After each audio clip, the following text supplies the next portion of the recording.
This is our life with bees, and this is our life without bees. Bees are the most important pollinators of our fruits and vegetables and flowers and crops like alfalfa hay that feed our farm animals. More than 1/3 of the world's crop production is dependent on bee pollination. But the ironic thing is that bees are not out there pollinating our food intentionally. They're out there because they need to eat.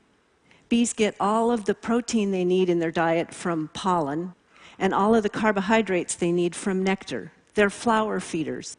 And as they move from flower to flower, basically on a shopping trip at the local floral mart, they end up providing this valuable pollination service. In parts of the world where there are no bees, or where they plant varieties that are not attractive to bees, people are paid to do the business of pollination by hand. These people are moving pollen from flower to flower with a paintbrush. Now, this business of hand pollination is actually not that uncommon. Tomato growers often pollinate their tomato flowers with a handheld vibrator. Now, this one's the tomato tickler.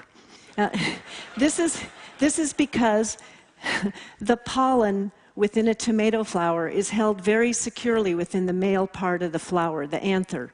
And the only way to release this pollen is to vibrate it. So bumblebees are one of the few kinds of bees in the world that are able to hold on to the flower and vibrate it. And they do this by shaking their flight muscles at a frequency similar to the musical note C. So they vibrate the flower, they sonicate it, and that releases the pollen in this efficient swoosh, and the pollen gathers all over the fuzzy bee's body, and she takes it home as food. Tomato growers now put bumblebee colonies inside the greenhouse to pollinate the tomatoes because they get much more efficient pollination when it's done naturally, and they get better quality tomatoes. So there's other, maybe more personal reasons to care about bees. There's over 20,000 species of bees in the world, and they're absolutely gorgeous. These bees spend the majority of their life cycle hidden in the ground or within a hollow stem, and very few of these beautiful species have evolved highly social behavior, like honeybees. Now, honeybees tend to be the charismatic representative for the other 19,900 plus species because there's something about honeybees that draws people into their world. Humans have been drawn to honeybees since early recorded history, mostly to harvest their honey, which is an amazing natural sweetener. I got drawn into the honeybee world completely by a fluke.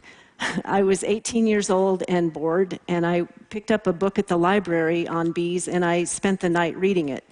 I had never thought about insects living in complex societies. It was like the best of science fiction come true.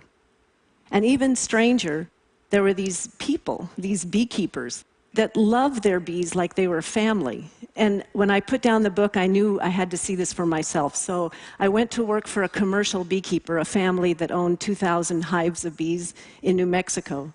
And I was permanently hooked. Honeybees can be considered a superorganism, where the colony is the organism, and it's comprised of 40 to 50,000 individual bee organisms. Now, this society has no central authority. Nobody's in charge. So how they come to collective decisions and how they allocate their tasks and divide their labor, how they communicate where the flowers are, all of their collective social behaviors are mind-blowing. My personal favorite, one that I've studied for many years, is their system of health care. So bees have social health care. So in my lab, we study how bees keep themselves healthy. For example, we study hygiene, where some bees are able to locate and weed out sick individuals from the nest, from the colony, and keeps the colony healthy. And more recently, we've been studying resins that bees collect from plants. So bees fly to some plants and they scrape these very, very sticky resins off the leaves, and they take them back to the nest where they cement them into the nest architecture, where we call it propolis.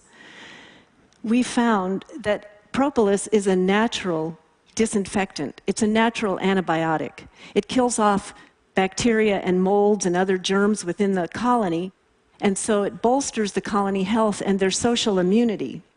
Humans have known about the power of propolis since biblical times. We've been harvesting propolis out of bee colonies for human medicine, but we didn't know how good it was for the bees. So honeybees have these remarkable natural defenses that have kept them healthy and thriving for over 50 million years. So 7 years ago, when honeybee colonies were reported to be dying in mass, first in the United States, it was clear that there was something really, really wrong. In our collective conscience, in a really primal way, we know we can't afford to lose bees. So what's going on? Bees are dying from multiple and interacting causes, and I'll go through each of these. The bottom line is, bees dying reflects a flowerless landscape and a dysfunctional food system. Now, we have the best data on honeybees, so I'll use them as an example. In the United States, bees, in fact, have been in decline since World War II. We have half the number of managed hives in the United States now compared to 1945. We're down to about 2 million hives of bees, we think. And the reason is, after World War II, we changed our farming practices. We stopped planting cover crops. We stopped planting clover and alfalfa, which are natural fertilizers that fix nitrogen in the soil. And instead, we started using synthetic fertilizers. Clover and alfalfa are highly nutritious food plants for bees. And after World War II, we started using herbicides to kill off the weeds in our farms. Many of these weeds are flowering plants that bees require for their survival. And we started growing larger and larger crop monocultures. Now, we talk about food deserts, places in our cities, neighborhoods that have no grocery stores. The very farms that used to sustain bees are now agricultural food deserts dominated by 1 or 2 plant species like corn and soybeans. Since World War II, we have been systematically eliminating many of the flowering plants that bees need for their survival. And these monocultures extend even to crops that are good for bees, like almonds. 50 years ago, beekeepers would take a few colonies, hives of bees, into the almond orchards for pollination, and also because the pollen in an almond blossom is really high in protein. It's really good for bees. Now, the scale of almond monoculture demands that most of our nation's bees, over 1.5 million hives of bees, be transported across the nation to pollinate this one crop.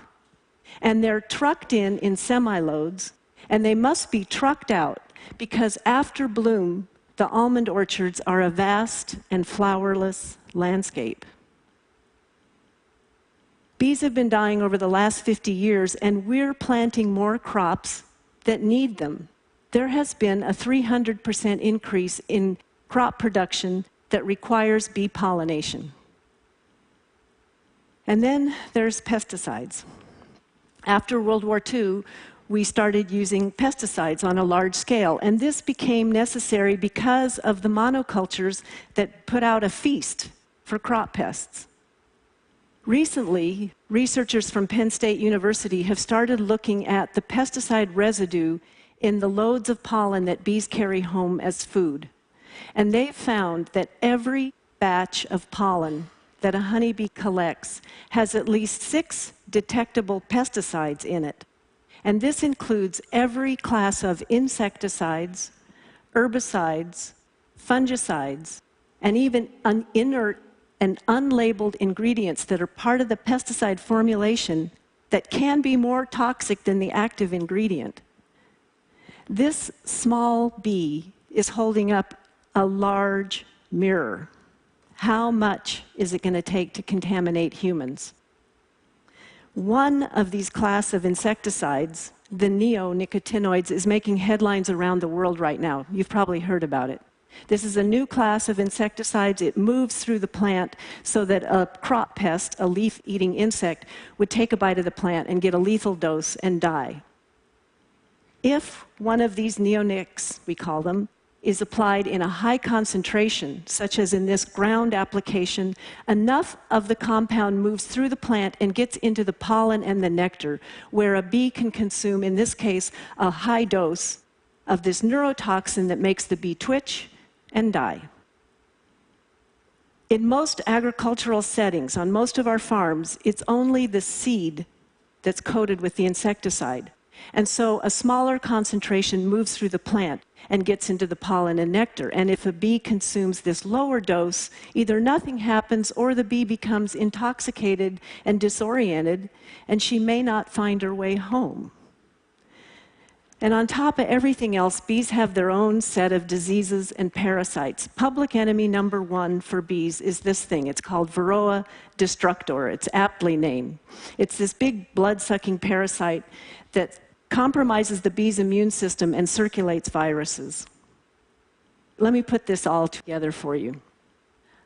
I don't know what it feels like to a bee to have a big blood-sucking parasite running around on it, and I don't know what it feels like to a bee to have a virus. But I do know what it feels like when I have a virus, the flu. And I know how difficult it is for me to get to the grocery store to get good nutrition.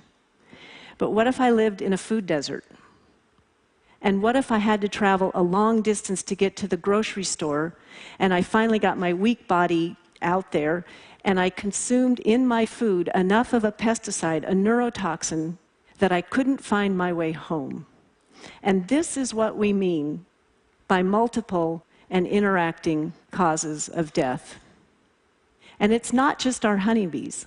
All of our beautiful wild species of bees are at risk, including those tomato pollinating bumblebees. These bees are providing backup for our honeybees. They're providing the pollination insurance alongside our honeybees. We need all of our bees. So what are we going to do? What are we going to do about this big bee bummer that we've created? It turns out it's hopeful. It's hopeful. Every one of you out there can help bees in two very direct and easy ways. Plant bee-friendly flowers, and don't contaminate these flowers, this bee food, with pesticides. So go online and search for flowers that are native to your area and plant them. Plant them in a pot on your doorstep. Plant them in your front yard, in your lawns, in your boulevards. Campaign to have them planted in public gardens, community spaces, meadows. Set aside farmland. We need a beautiful diversity of flowers that blooms over the entire growing season from spring to fall. We need roadsides seeded in flowers for our bees, but also for migrating butterflies and birds and other wildlife. And we need to think carefully about putting back in cover crops to nourish our soil and nourish our bees. And we need to diversify our farms. We need to plant flowering crop borders and hedgerows to disrupt the agricultural food desert and begin to correct the dysfunctional food system that we've created. So maybe it seems like a really small countermeasure to a big, huge problem, just go plant flowers. But when bees have access to good nutrition, we have access to good nutrition through their pollination services. And when bees have access to good nutrition, they're better able to engage their own natural defenses, their health care that they've relied on for millions of years. So the beauty of helping bees this way, for me, is that every one of us needs to behave a little bit more like a bee society, an insect society, where each of our individual actions can contribute to a grand solution, an emergent property that's much greater than the mere sum of our individual actions. So let the small act of planting flowers and keeping them free of pesticides be the driver of large-scale change. On behalf of the bees, thank you.